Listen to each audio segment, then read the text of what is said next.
Kajian Kitab.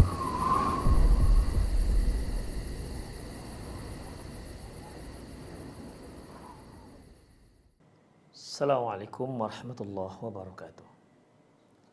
Innal hamdalillah nahmaduhu wa nasta'inuhu wa nastaghfiruh wa na'udzu billahi min shururi anfusina wa sayyiati a'malina. May yahdihillah fahuwal muhtadi wa may yudlil falan tajida lahu waliyyan mursyida. Asyhadu an la ilaha illallah wahdahu la syarika lah wa ashhadu anna Muhammadan abduhu wa rasuluh alladzi la nabiyya ba'dah. Wa qala Allah subhanahu wa ta'ala ya ayyuhalladzina amanu taqullaha haqqa tuqatih wa la tamutunna illa wa antum muslimun. Wa qala azza man qala ya ayyuhalladzina amanu taqullaha wa qulu qawlan sadida yuslih lakum a'malakum wa yaghfir lakum dhunubakum wa may yuti'illaha wa rasulahu faqad faza fawzan 'azima.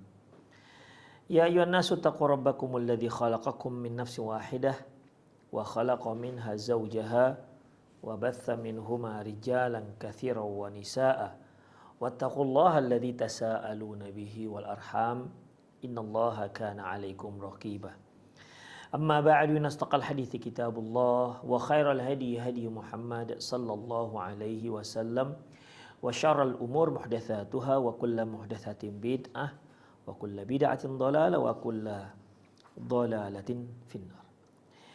Ikhwah azallahu wa iyyakum, alhamdulillah kembali kita bertemu dalam kajian menuju negeri abadi, di mana kajian ini kita bacakan dari kitab Al-Jannatu wan Nar.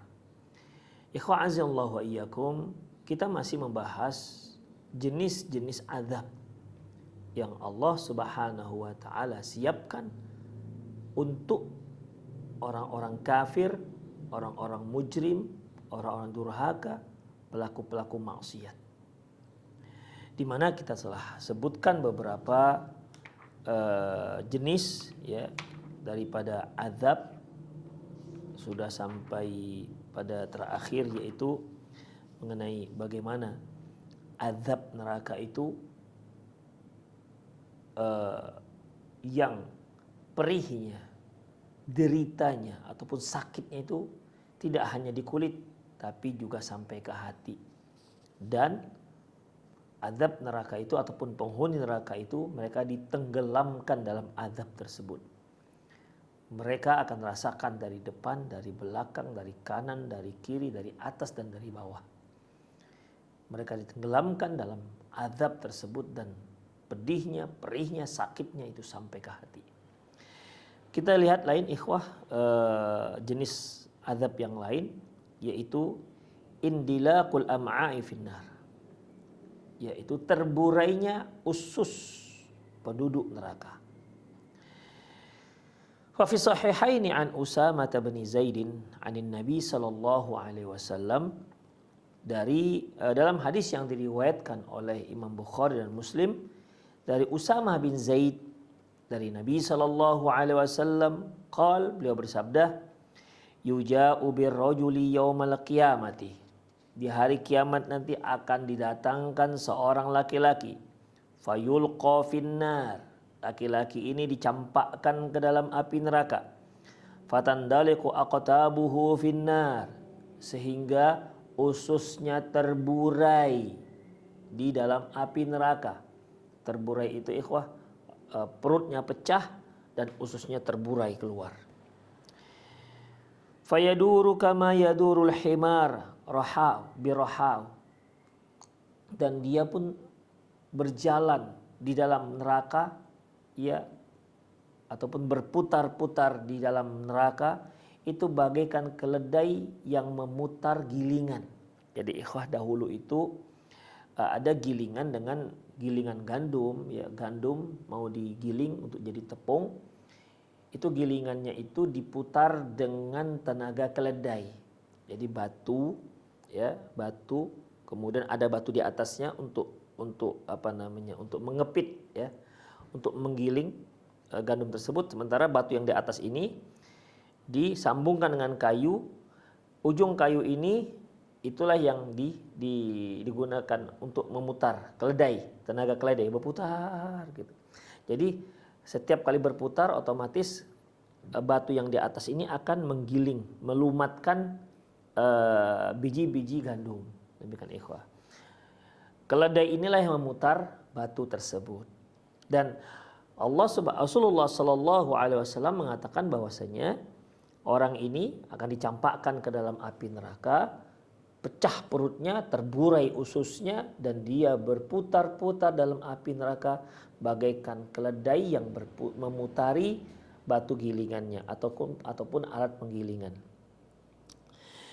Fayajtami'u ahlun nari alaih, sehingga penduduk neraka pun berkumpul melihati orang ini. Fayaqulun, mereka mengatakan, fulan, hey fulan, masya'nuk, kamu kok di sini? Kamu ini kenapa kok di sini? Mereka terheran-heran.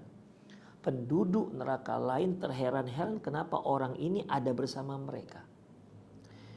Kenapa orang ini mendapatkan azab seperti itu? Alaysa kunta ta'muruna bil ma'ruf wa tanhana 'anil munkar? Bukankah kamu dahulu yang menyuruh kami berbuat baik dan melarang kami buat mungkar? Jadi penduduk neraka ini ikhwah merasa heran. Kamu ini kenapa di sini? Kenapa bersama kami, orang-orang durhaka ini? Bukankah kamu dahulu yang menyuruh kami berbuat baik dan melarang kami berbuat mungkar? Kenapa kamu sama seperti kami jadinya? Sama-sama di dalam neraka. Jadi penduduk neraka melihat orang ini merasa terheran-heran. Ini seharusnya orang ini tempatnya tidak di sini. Itulah yang membuat mereka terheran. Alaysa kunta ta'muruna bil ma'ruf wa tanha 'anil munkar. Loh, kan dulu kamu yang menyuruh kami berbuat baik dan melarang kami berbuat mungkar. Kenapa kamu bisa sama seperti kami di sini? Qal, laki-laki itu pun menjawab, kuntu amurukum bil ma'ruf wa la ati. Dahulu aku memang menyuruh kalian berbuat baik, tapi sayangnya aku sendiri tidak melakukannya. Wa anhaakum 'anil munkari wa ati. Dan aku larang kalian berbuat mungkar, tapi aku melanggarnya sendiri. Itu ikhwah. Jadi laki-laki ini dia menyuruh orang berbuat baik tapi dia enggak melakukan. Dan dia melarang orang berbuat mungkar tapi dia sendiri melakukannya, melanggarnya. Demikian ikhwah. Sehingga Allah Subhanahu wa taala marah kepada orang ini. Semoga Allah Subhanahu wa taala melindungi kita dari sifat seperti ini. Semoga Allah Subhanahu wa taala memberikan kita taufik untuk mengamalkan apa yang kita suruh dan untuk menjauhkan dari apa yang kita larang.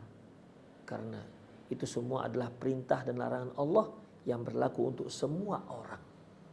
Dan memang ikhwah, hadis ini lebih kepada tertuju kepada para duat, para dai, para ustadz, para kiai, ya, yang dijadikan rujukan oleh masyarakat dalam masalah agama, yang dijadikan figur publik oleh masyarakat, yang ucapannya didengar. Demikian ikhwah, ya. Oleh karena itu, inilah orang-orang yang senantiasa menyuruh berbuat baik. Tapi memang ketika kita menyuruh orang berbuat baik, konsekuensinya ya kita harus berbuat baik terlebih dahulu. Ketika kita melanggar apa yang kita tidak melakukan, apa yang kita ajak, apa yang kita suruh, dan kita sendiri melanggar apa yang kita larang, sementara itu merupakan yang kita suruh dan yang kita larang merupakan syariat Allah Subhanahu wa taala, disinilah Allah Subhanahu wa taala marah. Allahumma ighfir lana wa lakum. Oleh karena itu Allah Subhanahu wa taala menyebutkan dalam ayat yang lain, atamuruna an-nasa bil birri wa tansawna anfusakum wa antum tatlunal kitab. Apakah kalian menyuruh orang lain berbuat baik? Wa tansawna anfusakum, sementara kalian lupa dengan diri kalian sendiri. Wa antum tatlunal kitab, kalian itu membaca kitab. Kalian menyuruh orang berbuat baik atas dasar perintah Allah. Kalian melarang orang berbuat buruk atas dasar perintah Allah. Karena kalian sedang membaca kitab. Yang artinya perintah dan larangan itu merupakan ketentuan dari Allah yang berlaku untuk semua orang. Baik untuk orang-orang awam maupun untuk para dai, para alim ulama. Oleh karena itu ketika orang yang mengajak berbuat baik tapi dia melupakan dirinya sendiri, melarang berbuat mungkar tapi sebenarnya dia sendiri melakukannya, inilah yang Allah Subhanahu wa taala sebutkan, atamuruna an-nasa bil birri wa tansawna anfusakum wa antum tatlunal kitab. Kalian suruh orang berbuat baik sementara kalian sendiri tidak melakukannya. Kalian lupa dengan diri kalian sendiri. Dan kalian melarang orang berbuat mungkar. Kalian lupa dengan diri kalian sendiri. Kalian baca kitab, afala ta'qilun. Tidakkah kalian punya akal? Seharusnya kalian dahulu melakukannya. Seharusnya larangan itu kalian dahulu yang pertama meninggalkannya. Tapi mengapa kalian langgar itu semua? Allah Subhanahu wa taala marah. Inilah akibatnya ikhwah. Rahimanallah wa iyyakum. Allah Subhanahu wa taala juga berfirman dalam surat Shad, di mana Allah Subhanahu wa taala mengatakan bahwasanya lima taquluna ma la taf'alun. Kenapa kalian mengatakan apa yang kalian enggak lakukan? Kabura maqatan 'indallahi an taquluna ma la taf'alun. An taqulu ma la taf'alun. Allah marah dengan orang-orang yang berbicara tapi dia sendiri tidak melakukannya. Ikhwah azallahu wa iyyakum. Di sini kita mohon ampun kepada Allah Subhanahu wa taala. Di mana pasti ada kemungkinan besar ada hal-hal yang kita mengajak orang tapi kita sendiri mengabaikan diri kita sendiri. Atau mungkin kita melarang seorang berbuat buruk tapi la haula wala quwata illa billah, kita sendiri melanggarnya. Kita mohon ampun kepada Allah Subhanahu wa taala. Semoga Allah Subhanahu wa taala tidak menjadikan kita termasuk orang yang dimurkai. Mohon ampun kepada Allah, banyak-banyak istighfar kepada Allah Subhanahu wa taala. Ikhwah rahimanallah wa iyyakum. Dan salah satu ancaman siksaan untuk orang seperti ini, hadis yang kita sebutkan tadi. Ya, hadis yang kita sebutkan tadi. Orang ini masyhur di dunia itu orang baik-baik. Karena orang ini orang yang mengajak berbuat baik dan melarang berbuat mungkar. Jadi orang-orang melihat dia orang-orang baik. Makanya penduduk neraka ketika melihat orang ini merasa heran, loh ini kok sama dengan kita di sini? Apa yang telah terjadi dengan dia? Ternyata seperti yang kita sebutkan tadi, ikhwah. Rahimani Allah wa iyyakum. Dan sebenarnya ayat dan hadis ini tidak hanya berlaku untuk para dai, untuk para ustadz, untuk para kiai yang mengajak pada syariat Allah. Bukan hanya mereka, semua kita ikhwah. Orang tua misalnya terhadap anak-anaknya. Jangan sampai dia menyuruh anaknya tapi dia sendiri tidak melakukan. Atau dia melarang anaknya melakukan kemungkaran tapi dia sendiri melanggarnya. Ini termasuk. Semua kalangan termasuk dalam hukum ini. Memang ikhwah yang lebih banyak mengajak orang berbuat baik dan melarang orang berbuat mungkar para duat, ya, para dai, para ustadz. Memang ikhwah. Tapi sebenarnya ketahuilah ayat ini berlaku untuk kita semua. Untuk kita semua. Kita juga kalau posisi kita sebagai seorang anak, ya. Kalau posisi kita sebagai seorang anak sama. Kita misalnya mengajak orang tua kita untuk berbuat baik, tapi ternyata kita sendiri tidak melakukannya. Menyuruh orang tua kita untuk berbuat baik dan melarang orang tua kita berbuat mungkar. Kita sendiri melakukan kemungkarannya. Ini termasuk dalam ayat ini. Tapi sekali lagi umumnya ini ditujukan kepada para duat. Kemudian hadis ini diriwayatkan oleh Imam Bukhari dan Muslim. Wa minal ladzina yajurruna a'ma'ahum finnar Amr bin Luhai. Di antara penduduk neraka yang khususnya terburai dan dia seret-seret dalam neraka adalah Amr bin Luhai. Wa huwa awwalu man ghayyara dinal Arab. Dialah orang yang pertama merubah agama orang Arab. Ikhwah, sebagaimana yang sudah kita maklumi ceritanya, kisahnya bahwasanya kota Mekah awalnya dihuni oleh Nabi Ismail dan ibunya Hajar, ya. Ibunya Hajar. Di mana ikhwah rahimanallah wa iyyakum, pada saat itu Nabi Ibrahim alaihissalam mendapatkan perintah dari Allah untuk meletakkan Ismail dan ibunya di samping Ka'bah. Yang pada waktu itu tidak ada apapun, tidak ada air, tidak ada tumbuhan.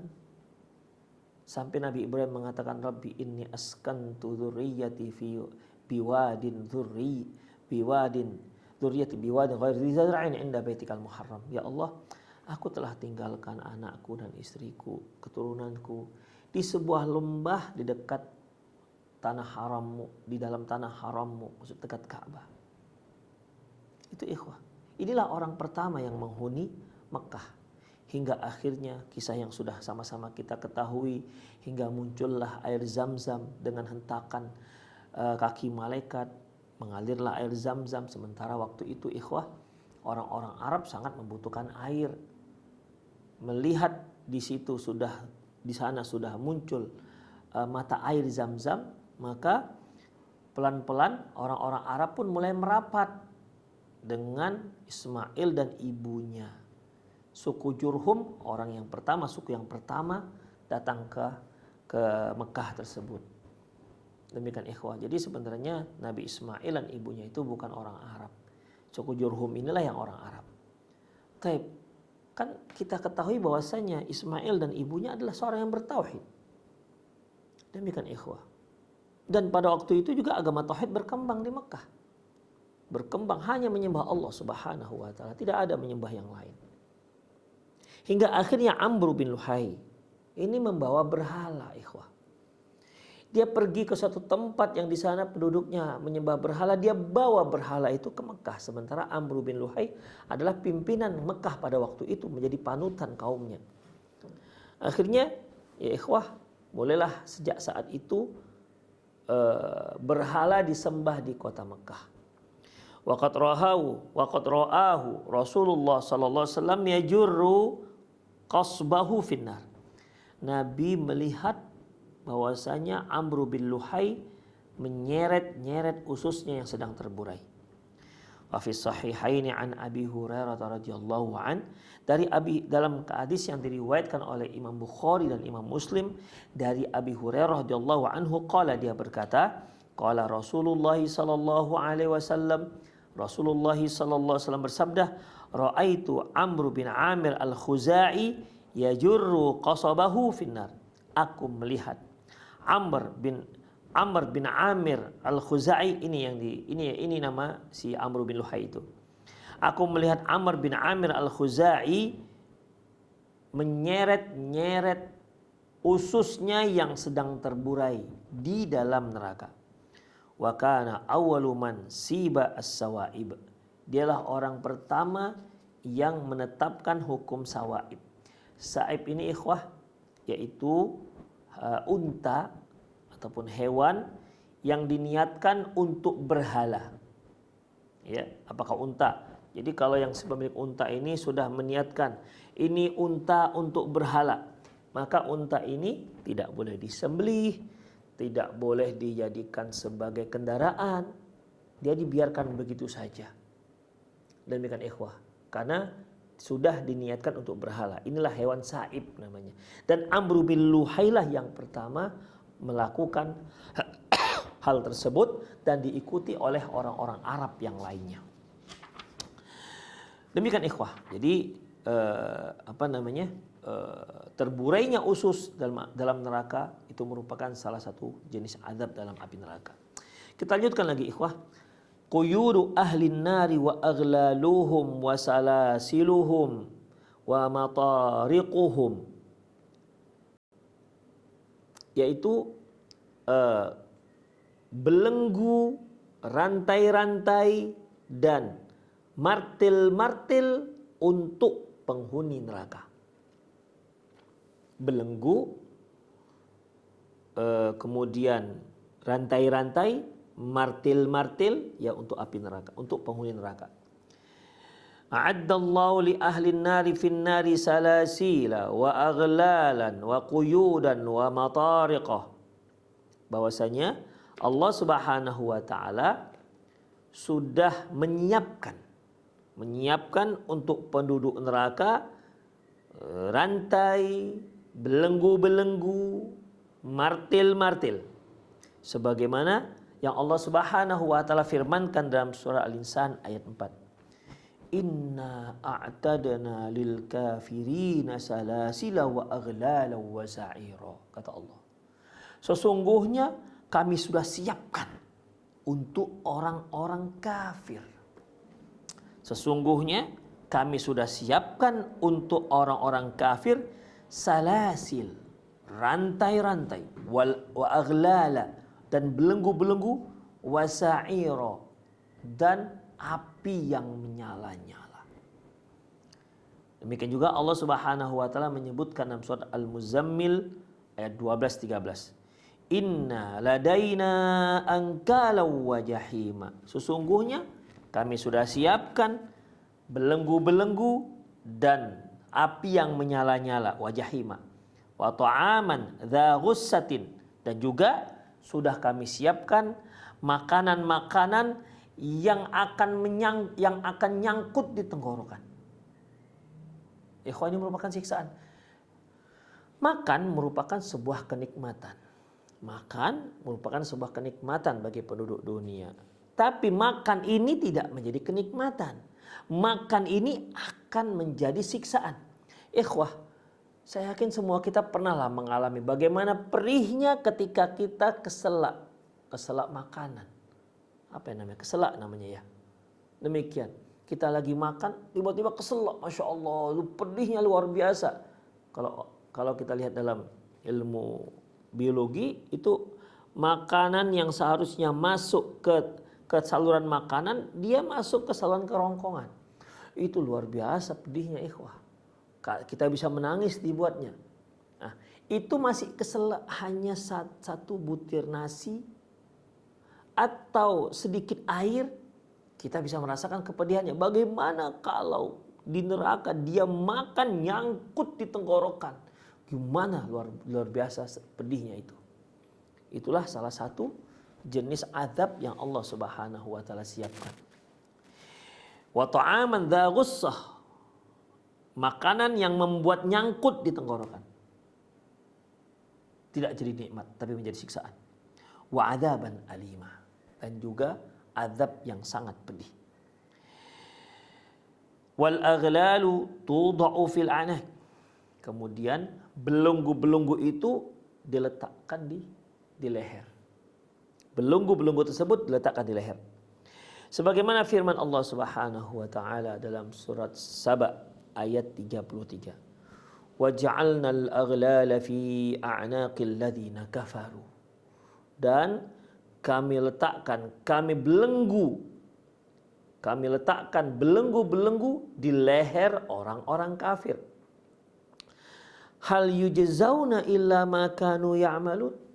Apakah mereka ada mendapatkan balasan kecuali dikarenakan apa yang telah mereka lakukan?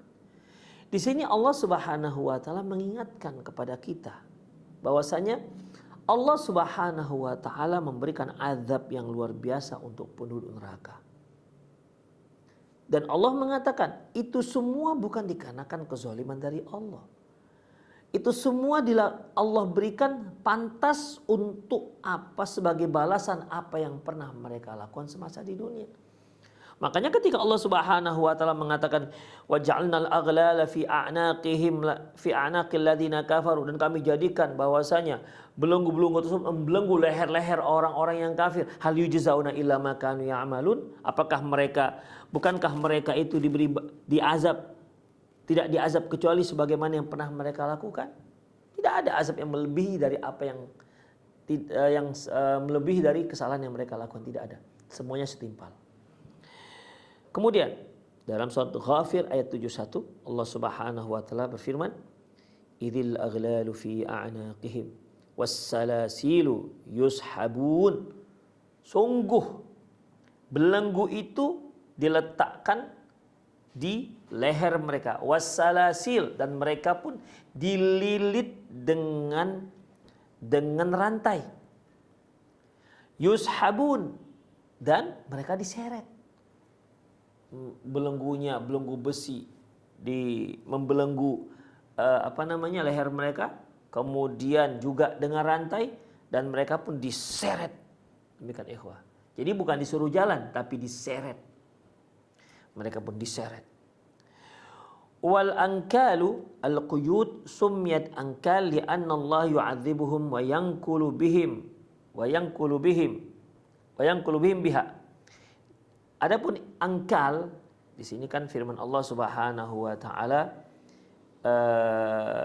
menyebutkan dalam surat Al-Muzammil tadi, inna ladaina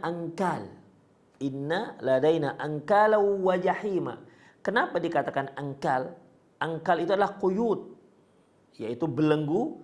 Dikatakan quyud karena dikatakan belenggu, dikatakan angkal. Belenggu itu dikatakan angkal karena angkal itu artinya balasan, ikhwah. Azab. Jadi belenggu itu dikatakan angkal karena li'annallaha yu'adzibuhum yanqulu bihim biha. Karena Allah Subhanahu wa taala mengazab mereka dengan itu, dengan mengazab mereka dan menyiksa mereka dengan belenggu-belenggu tersebut. Karena angkal itu artinya balasan ataupun azab. Demikian ikhwah. Jadi belenggu tersebut ya dikatakan angkal karena dia merupakan salah satu jenis azab Allah Subhanahu wa taala. Kemudian wassalasilu nau'un akhar min alwanil adzabi allati yuqayyidu bihal mujrimun kama yuqayyidul mujrimuna fid dunya. Adapun rantai ya. Adapun rantai ini merupakan jenis lain dari azab Allah Subhanahu wa taala. Tadi belenggu seperti yang disebutkan idzil aghlalu fi anaqihim wassalasil. Mereka dibelenggu di leher mereka dan juga mereka itu dirantai. Belenggu sudah diselesaikan pembahasannya. Kemudian ada jenis azab yang lain yaitu as-salasil. Salasil ini ikhwah. Salasil yaitu rantai merupakan azab yang Allah siapkan. Jenis azab lain yang Allah siapkan untuk penduduk neraka ya di mana para orang-orang durjana, pelaku-pelaku dosa, orang-orang kafir akan dirantai. Ya, tubuh mereka akan dibelit dengan rantai. Sebagaimana halnya para penjahat-penjahat di dunia juga dirantai. Tapi tentunya ikhwah, rantai yang melilit dan membelit para pelaku-pelaku kejahatan di dunia itu belum sebanding dengan lilitan rantai di akhirat nanti. Demikian ikhwah. Karena mereka ini, para orang-orang kafir ini, mereka dirantai dalam api neraka. Ikhwah, rantai itu rantai besi. Ketika mereka berada di neraka itu adalah api yang menyala-nyala. Jadi yang dirasakan bukan hanya lilitan tapi juga panas yang membara. Kalau di dunia ada orang-orang dirantai, ya dia hanya merasa terbelit, tidak bisa bergerak dengan leluasa, tapi tak merasakan panas. Tapi di akhirat wala haula wala quwata illa billah, mereka dirantai dengan rantai besi, dililitkan ke badan mereka, ke tubuh mereka, dan mereka bukan hanya merasa terantai, tapi mereka juga akan merasakan panasnya karena panasnya api neraka. Itu ikhwah, rahimanallah wa iyyakum. Kemudian, wanzur ila hadhihi surah allati akhbarana biha al-kitabul karim. Coba kalian lihat jenis bentuk azab ini sebagaimana yang diberitakan Allah Subhanahu wa taala dalam Al-Qur'an. Allah Subhanahu wa taala berfirman dalam surat Al-Haqqah 30 sampai 32. Allah berfirman, "Khudhuhu faghulluh." Tangkap mereka, rantai mereka. Perintah Allah Subhanahu wa taala. Orang-orang kafir itu, orang-orang durhaka itu, tangkap mereka. Faghullu. Kemudian belenggu mereka. Tangkap dan belenggu mereka. Ikhwah, belenggu di sini, gari di sini bukan di tangan, tapi seperti yang telah dijelaskan di atas, yaitu belenggunya itu di leher. Khudhuhu faghullu. Tangkap dan belenggu mereka. Summal jahima sallu. Kemudian lemparkan mereka ke dalam neraka jahanam. Summa fi silsilatin dharu'uha sab'una dhira'an faslukuh. Kemudian belit tubuh mereka dengan rantai-rantai besi yang panjangnya sepanjang sab'una dhira'a, yang panjangnya 70 hasta. Bayangkan ikhwah, 70 hasta. Kalau satu hasta itu 1,5 meter, berarti 70 hasta sekitar 35 meter. Rantai besi ya belenggu di leher ditambah dengan lantai besi yang dililitkan ke tubuh si orang kafir ataupun orang-orang pelaku dosa ini, dibelenggu, dililitkan dengan rantai yang panjangnya 35 meter, lebih kurang begitulah ikhwah. Ya, kalau untuk ukuran kita. Ya, untuk ukuran kita sekarang. Berarti satu hasta sekitar begini nih, satu hasta nih. Dari siku sampai ujung jari satu hasta, berarti sekitar 1,5 meter. Nah, untuk ukuran badan kita sekarang ini, ya yang namanya 70 hasta ya sekitar 35 meter. Dan sebagaimana yang sudah kita bahas bahwasanya nanti penduduk neraka nggak sebesar kita lagi. Di mana gigi gerahamnya saja sudah sebesar gunung Uhud. Berarti nanti 70 hasta mereka. Bayangkan dililit 70 hasta dililitkan ke tubuh mereka. Kalau kita bayangkan mulai dari ujung kaki dililit sampai ke bahu, sampai ke leher. Karena panjang sekali ikhwah, yaitu 35 meter. Bayangkan ikhwah, itu yang akan dililitkan ke tubuh si para pelaku dosa ini ataupun orang-orang kafir ini. Begitu nasib mereka di dalam neraka jahanam. Kemudian wa'addallahu li ahli nari maqami' min hadid. Allah Subhanahu wa taala juga menyiapkan untuk penduduk neraka maqami'. Maqami' ini matarik atau mitraqah, palu. Allah Subhanahu wa taala juga menyiapkan palu besi, ya. Kalau bahasa kita godam, ya. Orang Medan bilang kalau palunya, kalau dia agak besar dikatakan palu atau godam. Kalau dia kecil dikatakan martil. Nah, demikian ikhwah. Allah Subhanahu wa taala menyiapkan palu untuk penduduk neraka, palu besi untuk penduduk neraka. Wahia al-matariqul lati tahwi 'alal mujrimin wa hum yuhawiluna al-khuruja minan nar. Di mana ini adalah maqami, adalah martil ataupun palu yang dipukulkan ke orang-orang mujrim, yang dipukulkan ke orang-orang durhaka, di mana saat itu mereka berupaya untuk keluar dari api neraka. Jadi setiap kali mereka mau keluar dari api neraka dipukul oleh mereka.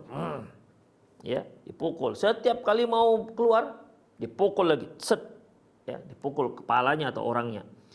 Fa idza biha tatuhu bihim marratan ukhra ila sawa'il jahim.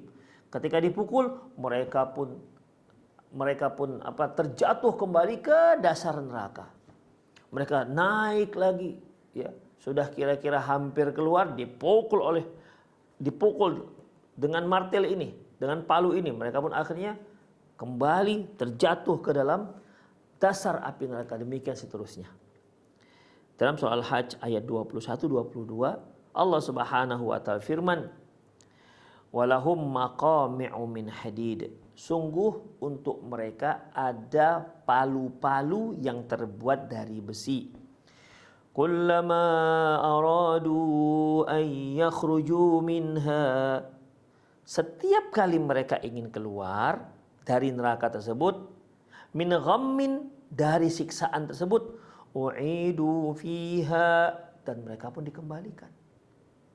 Dikembalikan bagaimana caranya ikhwah? Dipukul kepala mereka, dipukul orangnya, dipukul dan jatuh kembali ke dasar neraka. Ikhwah, seperti yang sudah beberapa kali kita singgung bahwasanya dasar neraka itu ya semakin bawah itu semakin panas. Jadi ketika mereka mulai berusaha untuk menjauh dari dasar neraka, dipukul supaya mereka kembali masuk ke dalam api neraka yang dasar. Wadzuku adzabal hariq. Rasakan azab yang pedih, azab yang membakar. Demikian ikhwah rahimanallah wa iyyakum.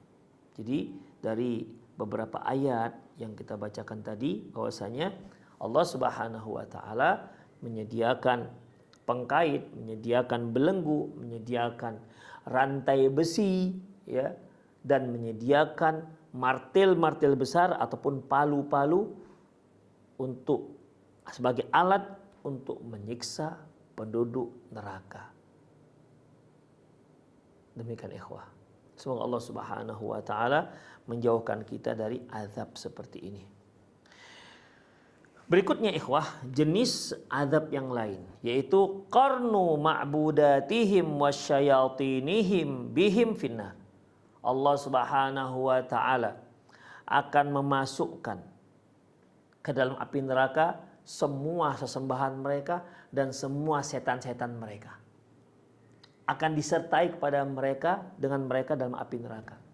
Ikhwah, orang-orang musyrik, orang-orang kafir, mereka kan tidak percaya dengan Allah Subhanahu wa taala. Atau mereka percaya pada Allah tapi juga mereka percaya kepada berhala, sehingga mereka yang disebut dengan orang musyrik. Tapi ikhwah, kalau kita lihat, tentu ketika di dunia mereka akan membela Tuhan mereka ini habis-habisan.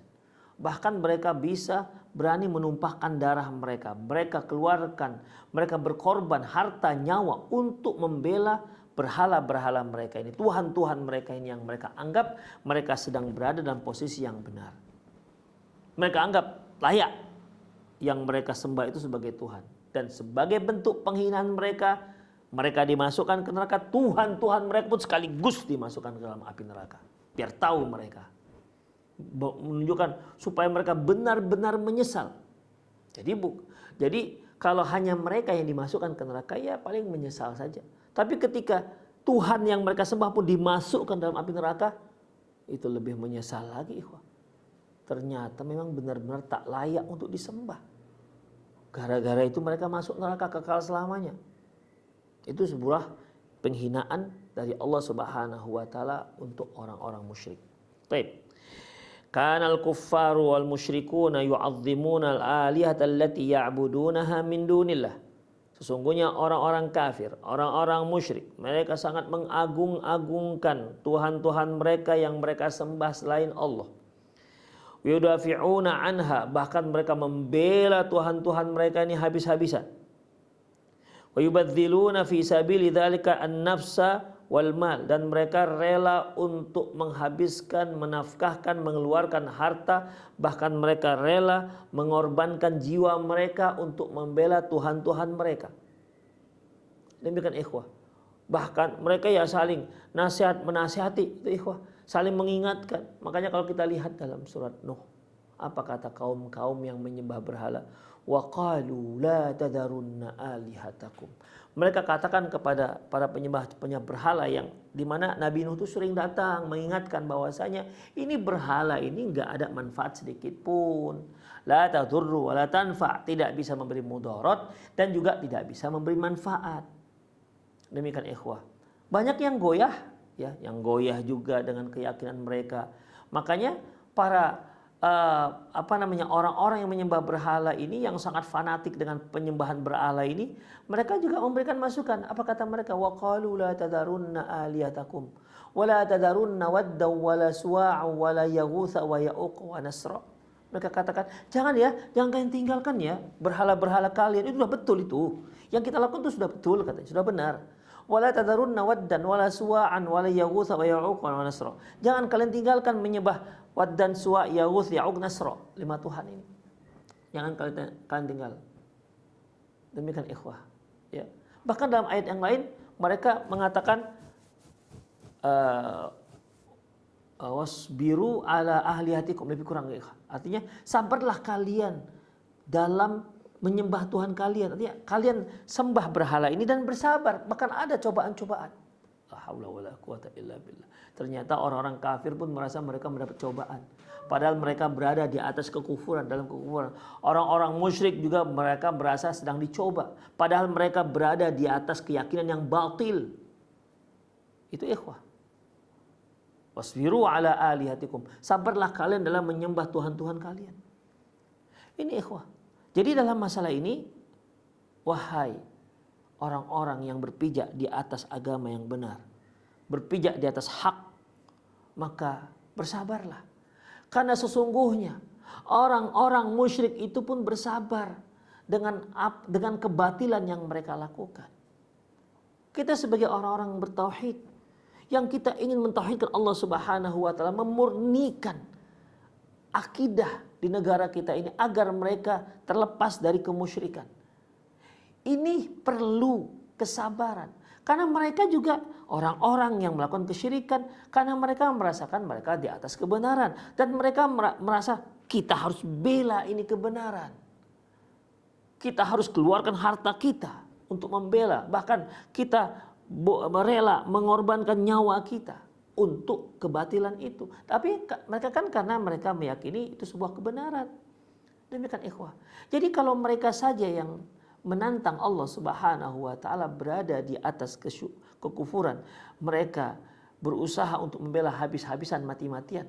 Kenapa kita tidak? Kita seharusnya harus lebih sabar lagi. Kenapa? Kita berada di atas kebenaran. Dan jangan takut. Demikian ikhwah. Kita harus kokohkan di atas kebenaran. Sakit, kita rasa iya sakit, tapi jangan dikira mereka juga nggak sakit. Sabar, iya sabar. Tapi jangan dikira mereka juga gak sabar. Demikian ikhwah rahimanallah wa iyyakum. Allah Subhanahu wa taala menyebutkan bahwasanya mereka itu merasakan penderitaan sebagaimana yang kalian rasakan. Tetapi kalian, kata Allah, wa tarjuna minallahi ma la yarjun. Kalian berharap dari Allah yang tidak mereka harapkan. Ya. Mereka merasakan perih, sebagaimana kalian juga merasakan perih. Tapi satu hal kelebihan kita, apa itu ikhwah? Wa tarjuna minallahi ma la yarjun. Tapi kita bisa berharap sesuatu dari Allah yang tidak mereka harapkan. Keperihan yang kita rasakan, kesedihan yang kita derita, kesulitan yang kita rasakan, itu semua kita serahkan semua pada Allah karena kita berharap dari Allah Subhanahu wa taala. Mereka tidak. Mereka merasakan keperihan, mereka merasakan kesedihan, tapi akhir daripada kehidupan mereka adalah neraka jahanam. Demikian ikhwah. Jadi ya memang harus sungguh-sungguh dalam menegakkan tauhid ini. Ikhwah rahimanallah wa iyyakum. Wa fi yaumal qiyamati yudkhilul haqqu tilkal alihata allati kanu ya'budunaha min dunillahi annar. Di hari kiamat nanti Allah Subhanahu wa taala akan mencampakkan semua tuhan-tuhan yang mereka sembah selain Allah, ihanatan li'abidiha wa idlalan lahum, sebagai upaya untuk menghinakan dan melecehkan para penyembah-penyembahnya. Nih Tuhan yang kalian sembah dulu. Udah, ini Tuhan kalian nih, Tuhan kalian yang kalian sembah, yang kalian berharap dari dia syafaat, kalian berharap Tuhan kalian ini akan menyelamatkan kalian dari api neraka. Nih, kami masukkan Tuhan kalian ini ke dalam api neraka. Dia tidak bisa apa-apa. Demikian ikhwah, dihinakan. Kalau yang mereka sembah berhala kan benda-benda mati, nggak merasakan apa-apa. Jadi di sini lebih daripada untuk menghinakan. Jadi di samping azab yang luar biasa yang sangat pedih dirasakan, ditambah lagi penghinaan. Dia tuh dihina habis-habisan. Kemudian ditambah lagi dengan penyesalan yang sangat luar biasa. Masya Allah, la haula wa la quwata illa billah. Kalau bahasa kita sudah jatuh ketimpa tangga, ketimpa ember lagi. Jadi double-double siksaannya ikhwah. Double-double. Sehingga mereka betul-betul merasa menyesal. Kenapa kami menyembah kau? Kenapa kami menyembahmu dulu semasa di dunia? Padahal kamu sendiri masuk neraka sekarang ini. Menyesalnya sangat luar biasa. Merasa sangat rugi, merasa sangat sengsara, merasa sangat merasa sangat menyesal, ditambah dengan siksaan. Itulah ikhwah yang diderita oleh penduduk neraka. Semoga Allah Subhanahu wa taala menjauhkan kita semua dari ini semua, dari azab neraka. Kemudian ikhwah, liya'lamu annahum kanu dhalin, supaya tahu bahwasanya, agar Allah memberitahuan kepada mereka itu sesat semasa di dunia. Yang disembah mereka itu tidak benar, tidak layak untuk disembah. Kemudian wa ya'buduna ma la yamliku lahum darran wala naf'a, karena mereka telah menyembah sesuatu yang tidak memiliki, tidak mendatangkan mudarat dan juga tidak mendatangkan manfaat. Allah Subhanahu wa ta'ala firman dalam surah Al-Anbiya ayat 99 dan 98, innakum wa ma ta'buduna min dunillah hasabu jahannama antum laha waridun. Sesungguhnya kalian dan apa yang kalian sembah selain Allah menjadi bahan bakar api neraka. Kalian semua masuk dalam neraka. Kalian, Tuhan yang kalian sembah, berhala yang kalian sembah, kami purukkan semuanya ke dalam api neraka. Menjadi pembakar api neraka, menjadi bahan bakar api neraka yang semakin menyala-nyala. Laukana haulai alihah. Allah katakan, kalau betullah mereka itu Tuhan yang layak disembah, ma waraduha, tentulah takkan mungkin masuk neraka. Wa kullun fiha khalidun, semuanya kekal dalam api neraka. Yang menyembah dan yang disembah masuk semua dalam neraka dan kekal selamanya. Demikian ikhwah rahimani Allah wa iyyakum. Para pemirsa Roja TV dan pendengar radio Roja dimanapun Anda berada, itu saja untuk pagi hari ini. Semoga bermanfaat insyaallah. Jenis-jenis dari azab neraka ini masih ada 1 atau 2 poin lagi ya yang disebutkan oleh penulis. Semoga Allah Subhanahu wa taala mudahkan bagi kita untuk melanjutkan kajian ini. Demikian aku qouli hadza wa astaghfirullah li wa lakum wa lisal muslimin innahu huwal ghafurur rahim. Nah, syukran jazakumullahu khairan wa barakallahu fiik Ustaz atas penyampaian materi pada kesempatan pagi hari ini. Selanjutnya bagi Anda yang bertanya pada kesempatan pagi hari ini, Anda dapat bertanya melalui telepon di 0218236543 atau melalui pesan WhatsApp di 0819896543. Pertanyaan pertama kita angkat terlebih dahulu dari layanan telepon. Halo.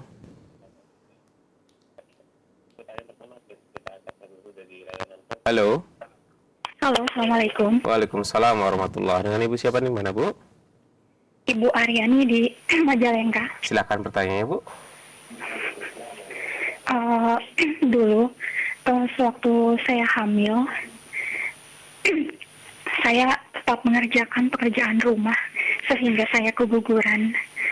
Sementara suami saya tidak mau menolong. Bisanya hanya menyuruh tapi tidak mau membantu, Ustadz. Apakah saya berdosa, Ustadz, karena saya keguguran, karena saya terlalu kecapean, Ustadz? Mohon nasihat dan jawabannya. Terima kasih. Assalamualaikum. Waalaikumsalam warahmatullahi wabarakatuh. Ustadz, untuk pertanyaannya, Ibu penanya bertanya, ketika itu beliau sedang mengerjakan pekerjaan rumah yang begitu berat sehingga beliau mengalami keguguran, Ustadz, sedangkan sang suami tidak membantunya dan hanya menyuruh saja, Ustadz. Apakah ibu tersebut berdosa, Ustadz? Silakan, Ustadz.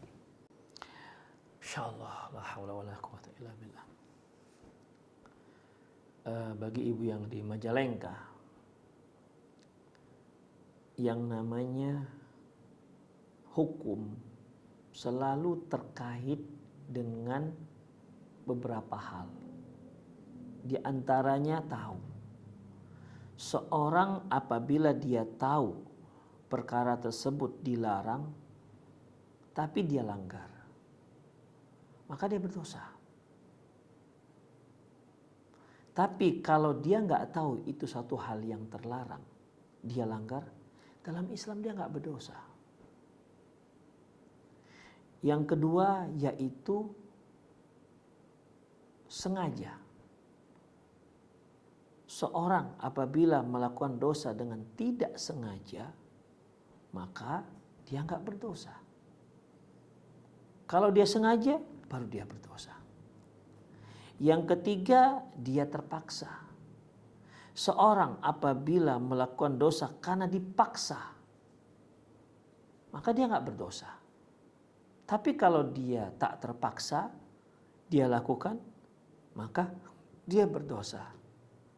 Dan ibu sebagai ibu rumah tangga yang Masya Allah tidak ada pembantu, semoga Allah Subhanahu wa ta'ala memberikan kesabaran pada ibu. Insya Allah ibu tidak ada apa-apa. Ibu bekerja dikarenakan itu merupakan kewajiban ibu sebagai ibu rumah tangga. Ibu ingin melakukan dan terbaik untuk rumah tangga ibu, walaupun ibu sedang hamil. Insya Allah tidak ada apa-apa. Dan Allah Subhanahu wa taala akan mencatat ibu, pengorbanan ibu untuk rumah tangga ibu. Semoga Allah Subhanahu wa taala masukkan ibu ke dalam surga. Karena pengorbanannya luar biasa. Karena kita tahu hamil itu bukan satu hal yang mudah, ikhwah. Ya, mengerjakan pekerjaan rumah yang berat dalam keadaan hamil itu bukan mudah. Insya Allah Subhanahu wa ta'ala akan memberikan ganjaran yang besar untuk ibu. Insya Allah. Kemudian ikhwah bagi para suami, Rasulullah Sallallahu Alaihi Wasallam bersabda, khairukum khairun li ahli. Sebaik-baik kalian adalah orang yang terbaik untuk keluarganya. Wa ana khairukum li ahli. Dan aku adalah orang yang terbaik untuk keluargaku. Rasulullah Sallallahu Alaihi Wasallam menjadikan standar kebaikan itu adalah kebaikan yang kita lakukan di rumah, bukan di luar. Kalau di luar kita bisa berkamuflase, kita bisa berlagak menjadi orang yang dermawan, kita bisa berlagak menjadi orang yang lemah lembut. Tapi sebenarnya asli kita itu adalah ketika kita berada di rumah. Bagaimana sikap kita kepada istri, bagaimana sikap kita kepada anak-anak kita yang kita berinteraksi setiap hari. Oleh karena itu ikhwah, apabila kita baik dengan keluarga kita, baik dengan anak-anak kita, maka itulah sebuah kebaikan. Itulah grade kita, itulah nilai kita, bukan yang ada di luar. Kalau kita bisa bersikap lembut dengan orang-orang, ya, bisa dermawan dengan orang-orang, maka sesungguhnya yang paling berhak terhadap kedermawanan kita itu, kelembutan kita itu adalah keluarga kita sendiri, bukan mereka. Istri kita, anak kita adalah orang yang paling berhak untuk mendapatkan itu semua. Kalau kita ringan tangan di luar, Masya Allah, ada teman kita bantu, Masya Allah, mungkin ada rekan-rekan kerja kita yang perempuan sedang mengangkat yang berat, kita bantu. Ikhwah, istri lebih berhak untuk mendapatkan itu. Tidak layak kita lakukan, kita abaikan, kita tak peduli dengan istri kita. Apalagi ketika si istri sedang hamil. Dia sedang mengandung anak kita. Nasabnya ke kita. Kalau kita punya marga, maka anak kita itu marganya marga kita, bukan marga ibunya. Demikian ikhwah. Dia sedang mengandung anak kita. Jadi tolong dihargai mereka. Oleh karena itu ikhwah rahimanallah wa iyyakum, bagi para suami yang mungkin terlalu cuek dengan keluarganya, istrinya, cobalah ubah sikap-sikap seperti itu. Cobalah ubah sikap-sikap seperti itu.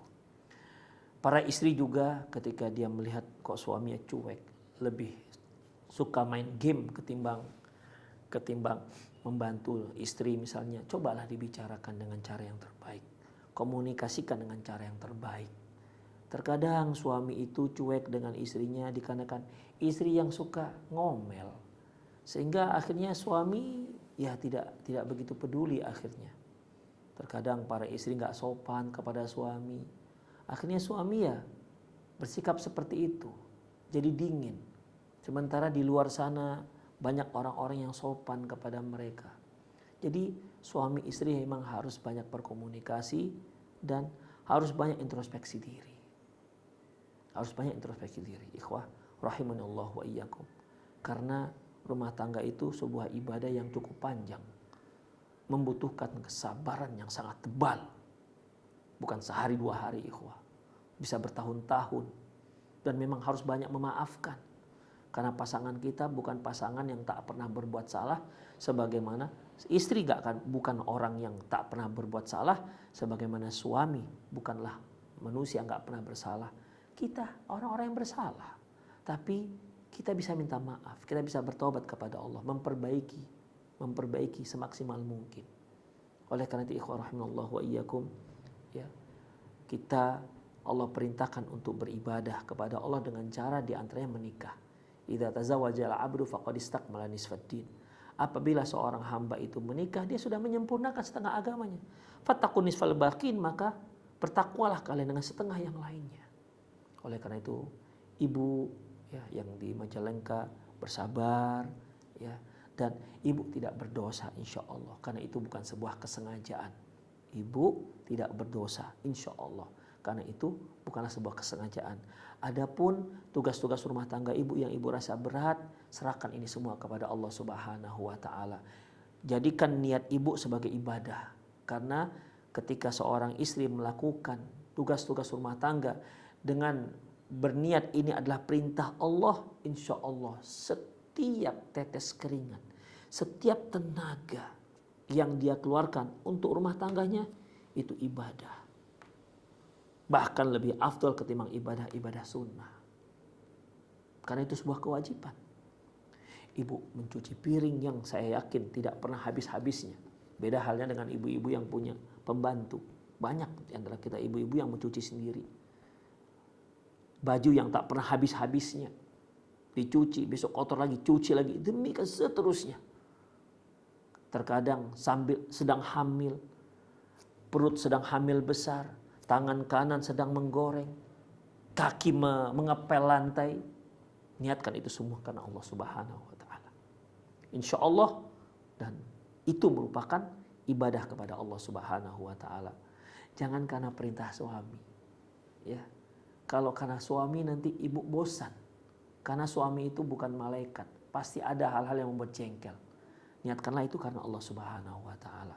Insya Allah tidak akan ada yang namanya bosan. Karena apa? Karena ibu sedang ibadah kepada Allah Subhanahu wa Ta'ala. Allahu a'lam bishawab. Jazakumullahu khairan wa barakallahu fiik Ustaz atas jawabannya, semoga bermanfaat bagi penanya. Selanjutnya akan kita bacakan dari pesan singkat. Bismillah, Assalamualaikum. Ustaz, izin bertanya, bagaimana cara memotivasi diri kita yang baru belajar dan mempelajari ilmu syar'i agar tetap semangat? Karena kalau melihat hadis-hadis tentang orang alim yang Allah masukkan ke dalam neraka, terkadang terbesit kita jadi takut banyak ilmu, tapi tidak bisa mengamalkan. Jadi mending tidak tahu saja. Kalau begitu bagaimana cara menghadapi pernyataan seperti Ustadz? Mohon pencerahannya. Jazakallahu khairan wa barakallahu fiik. Ustadz. Insyaallah barakallahu fiik bagi penanya. Ikhwah azizallahu wa iyyakum, para pemirsa Roja TV dan pendengar radio Roja dimanapun Anda berada. Ingat, setan itu selalu membisikkan sesuatu yang sepertinya kok baik ya. Salah satu min asalai bisyaitan liidlalin nas, di antara cara setan untuk menyesatkan manusia yaitu tazyinul batil, menghiasi kebatilan. Ini batil sebenarnya, tapi dihiasi oleh syaitan seolah dia nggak batil. Seperti misalnya ikhwah rahimanallahu wa iyyakum, Allah Subhanahu wa Ta'ala mewajibkan kita menuntut ilmu. Rasulullah mengatakan kita wajib menuntut ilmu. Talabul ilmi faridatun ala kulli muslim. Menuntut ilmu wajib untuk setiap muslim. Kemudian ketika seorang menuntut ilmu dan dia tahu, dia punya kewajiban kedua, wajib untuk mengamalkannya. Setelah dia mengamalkannya, dia punya kewajiban ketiga, dia wajib untuk mendakwahkannya. Dia punya tuntutan keempat, yaitu setelah dia mendakwah, dia wajib untuk sabar atas tantangan dakwah. Ini 4 poin yang wajib dilalui dan dilakoni oleh setiap muslim. Datang iblis dan membisikkan, kamu semenjak ngaji banyak yang kamu ketahui. Semakin banyak yang kamu ketahui, semakin banyak yang kamu tahu. Ini haram, ini haram, ini sesat, ini bid'ah, ini syirik. Semakin banyak yang kamu ketahui, dan otomatis semakin banyak peraturan yang kamu harus lakukan. Sementara kalau kamu nggak tahu dan kamu langgar, kamu nggak berdosa. Ini bisikan iblis ini, ikhwah. Dibisikkan, mendingan nggak usah belajar, sehingga kalau kamu melanggar apa yang diharamkan Allah, kamu nggak tahu, maka kamu nggak berdosa. Daripada kamu tahu, kamu langgar, belum tentu semua ilmu yang kamu dapati kamu akan laksanakan. Mendingan bodoh aja. Itulah bisikan iblis. Mungkin bagi orang-orang yang nggak paham, betul juga. Daripada semakin banyak ngaji, semakin banyak tahu. Berarti semakin berlakulah hukum itu. Akhirnya udahlah nggak usah ngaji. Demikian ikhwah. Tidak sedikit yang berkomentar ikhwah. Semakin ngaji kok semakin banyak yang nggak boleh ya. Semakin sering ngaji kok semakin banyak yang nggak boleh. Demikian ikhwah. Itu bisikan iblis. Akhirnya apa? Iblis katakan, tidak usah ngaji. Jadi kalaupun bodoh, dia melanggar karena nggak tahu, dia nggak dapat. Dia tidak dapat dosa. Dia lupa ikhwah. Perhatikan, seorang yang menuntut ilmu, kemudian ya qadarullah masyafa'alat, dia melanggar apa yang dia ketahui, dia tentu berdosa. Ya, dia tentu berdosa. Karena dia melanggar apa yang dia ketahui itu haram. Tapi ingat, dosa orang yang nggak mau menuntut ilmu itu lebih besar. Yang nggak mau tahu, apalagi sampai nggak mau tahu dengan agamanya. Makanya Syekh Ibrahim Ar-Ruhaili dalam kitabnya disebutkan di situ salah satu jenis kufur ada yaitu kufur i'rad, kufur berpaling. Kenapa? Nggak mau tahu dengan agamanya. Jadi ikhwah, seorang yang tahu kemudian dia langgar, berdosa dia, ya berdosa. Itu masih mendingan ketimbang orang yang nggak mau tahu dalam agamanya, lebih besar dosanya. Baik, kemudian dia sudah tahu, ya dia berusaha untuk mengamalkannya. Ketika dia berusaha mengamalkannya, dia harus dakwahi. Kan nggak semua yang kita dakwahi itu kita amalkan, ikhwah. Ya, terkadang kita langgar juga. Masuk setan, kamu berdakwah, padahal banyak yang kamu dakwahi, kamu sendiri nggak mengamalkannya. Mendingan gak usah dakwah dah, kata si setan, supaya bebanmu nggak banyak. Masuk setannya.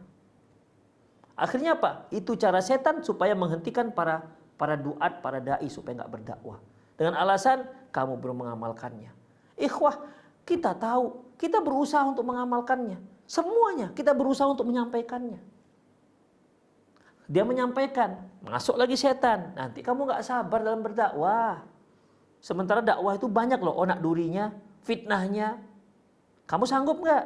Kalau nggak sanggup, mendingan gak usah dakwah. Demikian. Iya juga ya. Ikhwah, itulah cara-cara iblis dalam menyesatkan manusia. Makanya ikhwah, di 4 poin, ilmu, mengamalkan, mendakwahkan, sabar dalam berdakwah, itu poin-poin yang memang kita nggak boleh keluar dari itu. Wajib bagi kita untuk mengikuti dan menjalaninya semua. Kita berupaya semaksimal mungkin untuk menjalani titik-titik ini. Jangan hiraukan bisikan-bisikan iblis sehingga dia membuat kita nggak ngaji, atau membuat kita nggak mengamalkan, atau membuat kita nggak mendakwahkan, atau membuat kita tidak sabar dalam berdakwah. Hati-hati, ini merupakan idlal min asali bisyaitan fi idlalin nas, termasuk salah satu cara setan untuk menyesatkan umat manusia. Ini caranya ikhwah. Dia bayangkan sesuatu yang batil itu seolah ini benar ini. Itu ikhwah. Zayyan lahum syaitan. Mereka hiasi perbuatan tersebut yang batil seolah-olah itu merupakan pernyataan yang benar dan keyakinan yang benar. Wala haula wala quwata illa billah. Makanya ikhwah, di samping kita menuntut ilmu, kita banyak berdoa kepada Allah, minta petunjuk. Rasulullah selalu berdoa, ya muqallibal qulub tsabbit qalbi ala dinik, wa ya musarrifal qulub sarrif qalbi ala ta'atik. Ini doa Rasulullah SAW. Beliau nabi loh, doanya seperti itu. Apalagi kita, siapa kita ini? Demikian ikhwah. Maka kita lebih sangat layak untuk sering mendoa ini, mendoakan kepada Allah doa ini. Demikian ikhwah. Rahimunallah wa iyyakum. Tapi para pemirsa sekalian, semoga sedikit yang disampaikan tadi bermanfaat. Mohon maaf atas kekurangan. Aku qauli hadza wa astaghfirullah li wa lakum wa lisal muslimin innahu wal ghafurur rahim. Assalamualaikum warahmatullahi wabarakatuh.